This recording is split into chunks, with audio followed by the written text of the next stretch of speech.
Hi, once again welcome back to Obstetrics and Gynecology videos. Today we are going to see about the abnormality of pregnancy, that is polyhydramnios and oligohydramnios. The amniotic fluid is the medium where the fetus is lying during the pregnancy, and this medium helps for the proper growth and development of the baby, or it supports the proper growth and development of the baby. It acts as a cushion, and it prevents the physical trauma for the baby, and it acts as a barrier against the infection, and the complete fetus is surrounded by the amniotic fluid except at the place of attachment of the umbilical cord. And already we have seen the origin and constituents of amniotic fluid in the previous video, and we know that the origin of amniotic fluid is from the fetal urine. Maximum amount will be contributed by the fetal urine, and the fetal lung secretions and exudates from the fetal body, and amniotic membrane secretions, that is amniogenic cells, are also producing certain amount of amniotic fluid. So these are the main factors which are contributing to the amount of amniotic fluid. And the contents of amniotic fluid include protein, it includes albumin, globulin, lipids like phospholipid, cholesterol, lecithin, and it contains carbohydrates, inorganic salts, and cells derived from the fetal epithelium, amniotic membrane, and dermal fibroblast. Now let us see the amount of amniotic fluid. The amount of amniotic fluid varies according to the gestational age. At 8th week of pregnancy, if you are calculating the amount of amniotic fluid, it will be around 15 ml, and from that time onwards it will start to increase 10 ml per week. And at 17th week it will be at approximately 250 ml, and it will increase, that is after 17th week onwards it will start to increase 50 ml per week, and between 28 to 35 week the total amount of amniotic fluid will become 750 to 1000 ml, and at 42 weeks again it will come down and it will be less than 500 ml by 42 weeks of pregnancy. Next, we can see what is polyhydramnia. Polyhydramnia is a condition where the amount of amniotic fluid will be increasing excessively. So the amount will be more than 2000 ml, and if you are assessing the amniotic fluid index, it will be more than 25 centimeter. And the incidence you can see between 0.4 to 1.5 percentage of all pregnancies, and the types include acute and chronic. In acute, the excess fluid volume accumulation will be occurring more quickly, and it occurs in earlier pregnancy. And in chronic, the excess fluid that is getting accumulated gradually, and this you can notice, or this usually arising at the peak between 30th or after 30th week of pregnancy. And the causes include maternal causes and the placental causes. The maternal causes include diabetes of the mother, preeclampsia, and heart failure or heart disorders of the mother. And the placental factors include chorioangioma and arteriovenous fistula. And the fetal causes include anencephaly of the baby, esophageal atresia, spina bifida, cleft lip and cleft palate, hydrocephalus of the baby, and aneuploidy. In all these conditions, actually the sucking and swallowing effect of the baby will be decreasing, and in the case of spina bifida, the exudates will be coming from the CSF, or the through the opening of the neural tube, the CSF will be getting exudated, and that also will contribute to the amount of amniotic fluid. And even multiple pregnancy is also a cause for the polyhydramnias. In this you can see even in the case of identical twins and in the case of fraternal twins also. The clinical features of the polyhydramnias include abdominal distension will be there, and if you are assessing the abdominal girth, it will be beyond the period of gestation, and the mother will be having discomfort, dyspnea, dyspepsia, and she may get leg edema due to the compression of the gravid uterus. So the venous return from the lower extremity will decrease due to the compression of the gravid uterus. So there is a chance for developing edema over the lower extremity, and the abdomen will be tense and tender, and if you are trying to palpate the fetal parts, it will be difficult for you to palpate the folds and parts of the baby. And symphysis of fundal height, if you are taking, it will be more than or greater than the gestational age. And if you are doing the percussion, you can elicit fluid thrill over the abdomen. And usually these babies will be having neonatal macrosomia, and there is a chance for getting hydrops. Sometimes the baby will be having ascites. Otherwise, pleural or pericardial effusions may be there, and sometimes the baby may be having GI tract obstruction. You have to suspect any of this for the baby. Uh, and this baby may get the congenital hip dislocation, club foot, and limb reduction defect also. There is a chance for developing these abnormalities also for the baby. And abnormalities in the fetal movement also will be there. Usually excessive movement of the baby will be there, and sometimes the baby may change the position also frequently. And if you are assessing the fetal heart rate, it will be muffled. Next, we can see the diagnosis. In the clinical assessment, you can see the size of the uterus and size of the abdomen. It will be more than that of gestational age. And in the ultrasonography, you can see the amniotic, you can check the amniotic fluid volume index. And for checking the amniotic fluid volume index, already I have told you in the previous video that you have to divide the abdomen into 4 quadrants, and in each quadrant you have to take the maximum vertical length in each quadrant, and if you're taking the sum of these 4 quadrants, you will be getting the amniotic fluid index, and it will be more than 25 centimeter in the case of polyhydramnios. And during the time of delivery, if you are assessing the amniotic fluid volume, it will be more than 2000 ml also. And the investigations you can perform for confirming it include, you have to perform the test for screening the mother for the diabetes. Alpha fetoprotein level you have to assess, you have to see for the presence of torch, and you should take the ultrasonography, and you should see whether twins are there or not, and you should assess whether the baby is having congenital anomalies. You have to see whether hydrops fetalis is there, and you have to assess the fetal urine production, and by the ultrasonography you can confirm the you can measure the amniotic fluid volume index also.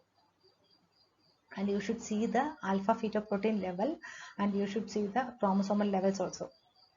And if it is needed, we can take the placental biopsy also.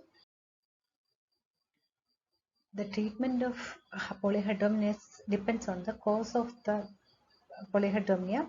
In all these cases, it is better to give bed rest for the baby, and if for the mother, if it is very severe, you can perform the amniocentesis in order to relieve the maternal distress. And you have to remove 1500 ml gradually, and in an hour you are not supposed to remove more than 500 ml from the uterus.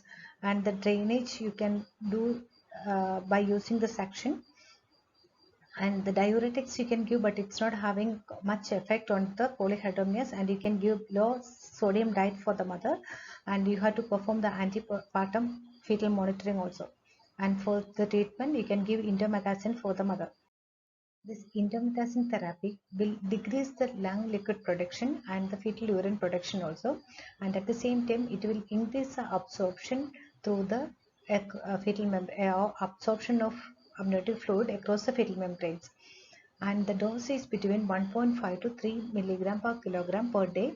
And the complication, actually this may produce constriction of the fetal ductus arteriosus, so you have to be conscious when you are giving the indomethacin. And the differential diagnosis of polyhydramnios include, you may mistaken it as twins, ovarian cyst, full bladder, and hydatidiform mole. In all these cases, sometimes you may suspect a polyhydramnia. So for the confirmation, you have to go for the ultrasonography. Next, we can see the complications of the polyhydramnia. It includes overdistension of the uterus, and that may produce the respiratory distress for the mother or respiratory difficulty for the mother.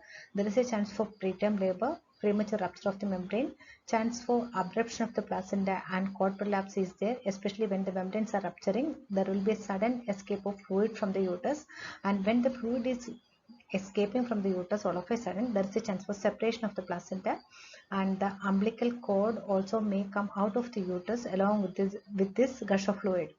And chance for fetal malpresentation is there, chance for postpartum hemorrhage is there, because the uterus will be extensively or excessively overstretched, and that may decrease the capacity of the muscles. So there is a chance for postpartum hemorrhage, and you can suspect the fetal congenital malformations and fetal macrosomia also. Next, we can see the oligohydramnios. It is just opposite that of polyhydramnia. Here, the amount of amniotic fluid will be decreasing, and the amniotic fluid volume index will be less than 5 centimeter. And this incidence you can see between 8.2 to 37.8% of pregnancies, and 8.2% of antenatal patients, and these 8.2% of antenatal patients will be in that 50% will be post-term, and in the 37.8% the chance is premature rupture of the membrane or early rupture of the membrane. The causes for the polyhydramnios include spontaneous rupture of the membrane, intrauterine growth retardation of the baby, post-term pregnancy, congenital anomalies of the urinary tract, that is absence of kidney, renal agenesis, and obstruction of the urinary tract, and even 10-10 transfusion syndrome also may produce the oligohydramnios.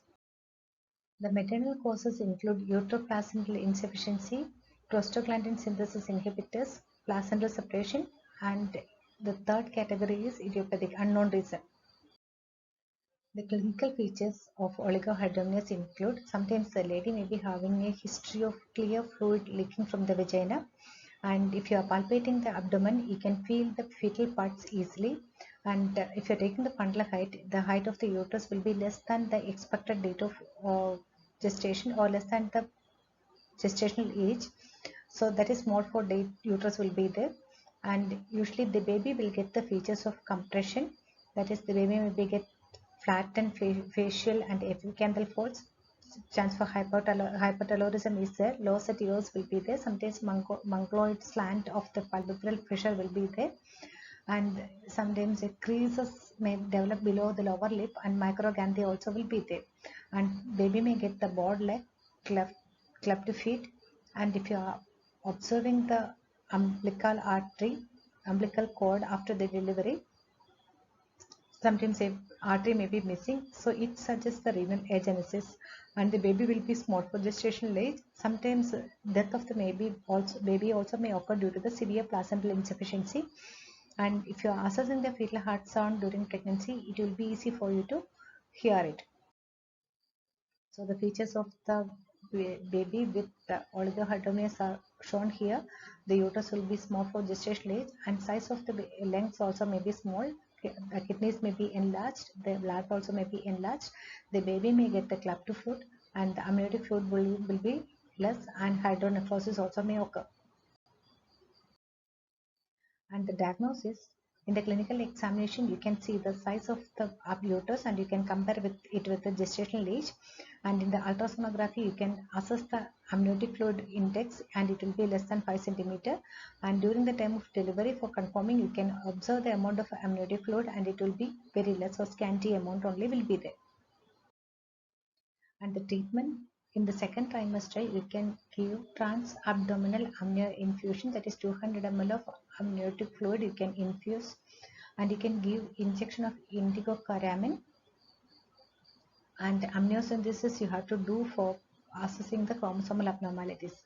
And if it is in the third trimester, and if it is only a moderate oligohydramnia, we can give bed rest, we can give adequate fluid for the mother, you can maintain the hydration of the mother, and you can monitor the mother and baby continuously. And if it is severe, and if it is in the third trimester, you can go for the delivery, and you should do the fetal monitoring.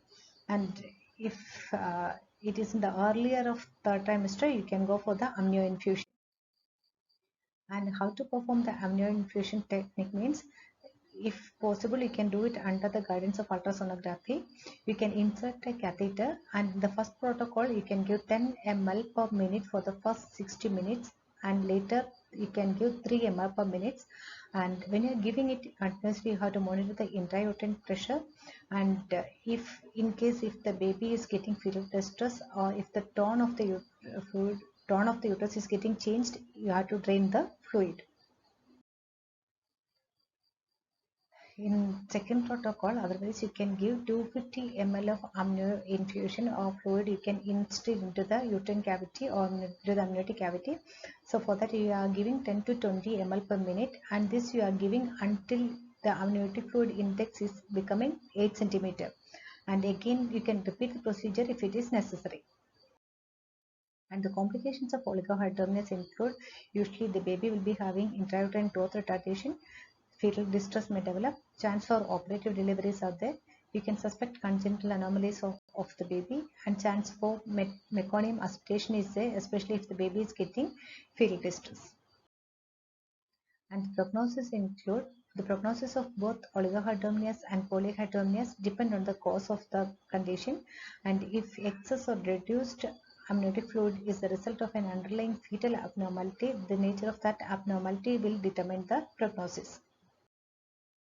And next is the prevention. In order to prevent the oligohydramnios and polyhydramnios, we can treat the underlying, or we have to treat the underlying cause first, and you should, in case if the mother is having diabetes, you should control the maternal diabetes, and you can prevent the infection. And if the mother is having any form of infection which is transferring from the mother to the fetus, that also should be treated earlier.